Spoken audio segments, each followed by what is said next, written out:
Give me back my husband. Give you back your husband? Yes. You're wondering which one he is. He is a brown-haired man, not very tall, bearded, wears spectacles. He is a lawyer, your manager's lawyer. Alfred is his name. Oh, I have met him, yes. I know you have. I implore you, give him back to me. You mustn't mistake my silence for embarrassment. I am at a loss, because I don't quite see how I can give you back your husband when I haven't got him to give. You just admitted that you knew him. That scarcely implies that I have taken him from you. Of course I know him. He drew up my last contract. And it seems to me that I have seen him once or twice since then, backstage. A rather well-spoken, affable man. Did you say he wore spectacles? Yes. I don't remember him with spectacles. He probably took them off. He wanted to look his best to you. He is in love with you. He never takes them off when I'm around. He doesn't care how he looks when I'm around. He doesn't love me. I implore you, give him back to me. If you weren't such a very foolish young woman, I should be very angry with you. Wherever did you get the idea that I had taken your husband from you? He sends you flowers all the time. That's not true. It is. It isn't. He never sent me a flower in all his life. Did he tell you he did? No, I found out at the florist's. The flowers are sent to your dressing room twice a week and charged to him. That's a lie. Do you mean to say that I'm lying? I mean to say that someone is lying to you. And what about this letter? Letter?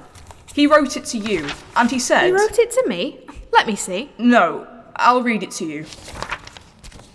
My darling, shan't be able to call you at the theatre tonight. Urgent business, 1,000 apologies, 10,000 kisses. Alfred.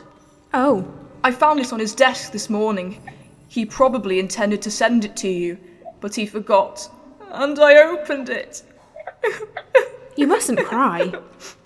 Why mustn't I? You steal my husband and I mustn't cry.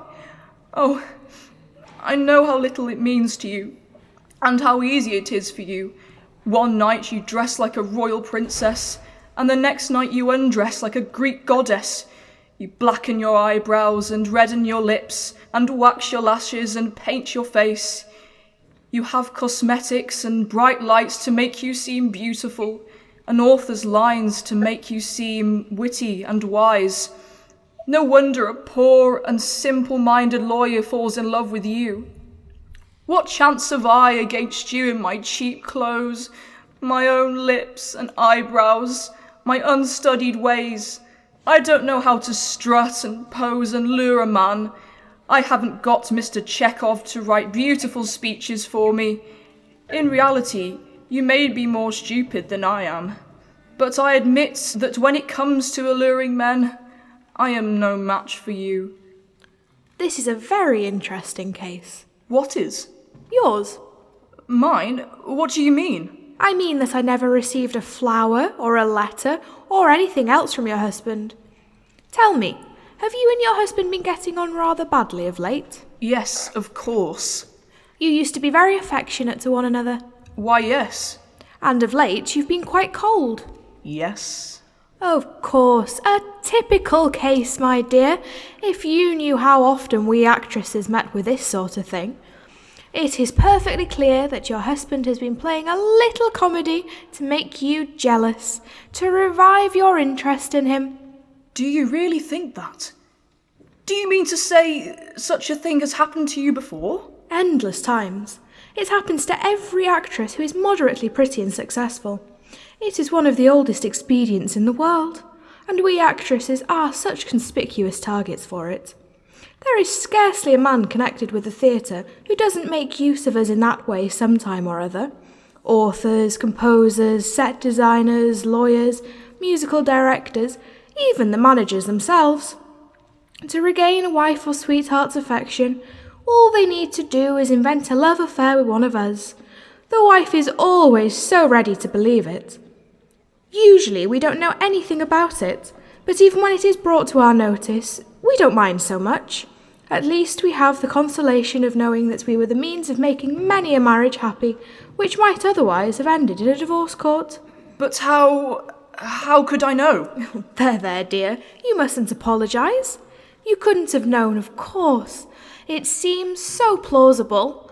You fancy your husband in an atmosphere of perpetual temptation, in a backstage world full of beautiful sirens, without scruples or morals. One actress, you suppose, is more dangerous than 100 ordinary women. You hate us and fear us. None understands that better than your husband, who evidently is a very cunning lawyer, and so he plays on your fear and jealousy to regain the love you deny him. He writes a letter and leaves it behind him on his desk. Trust a lawyer never to do that unintentionally. He orders flowers for me by telephone in the morning and probably cancels the order the moment he reaches the office. By the way, has he a lock of my hair? Yes, in his desk drawer. I brought it with me. Ah, of course. They bribed my hairdresser to steal it from me. It's a wonder I have any hair left at all. Is that how he got it? I can't imagine how else. Tell me, has he left any of my love letters lying around? No. Oh, don't be alarmed. I haven't written him any.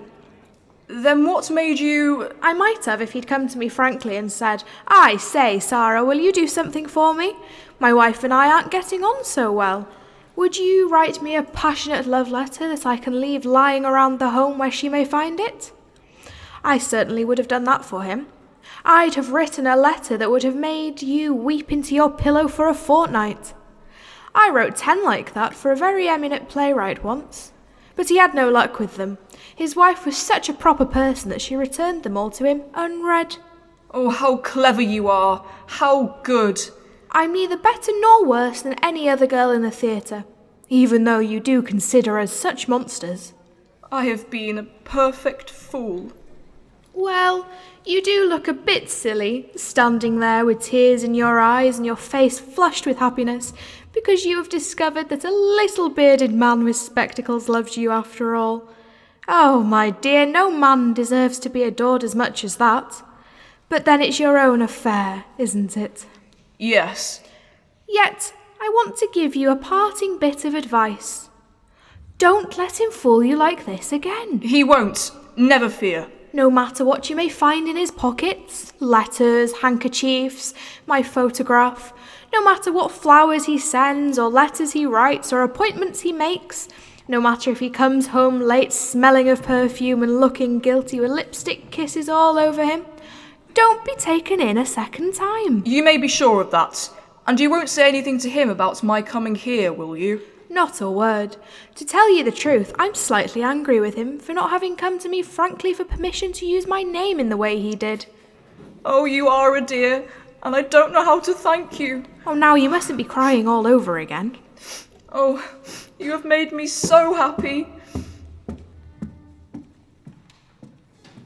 Oh, Sarah, my dear. Shh! Keep your voice down. I'm coming.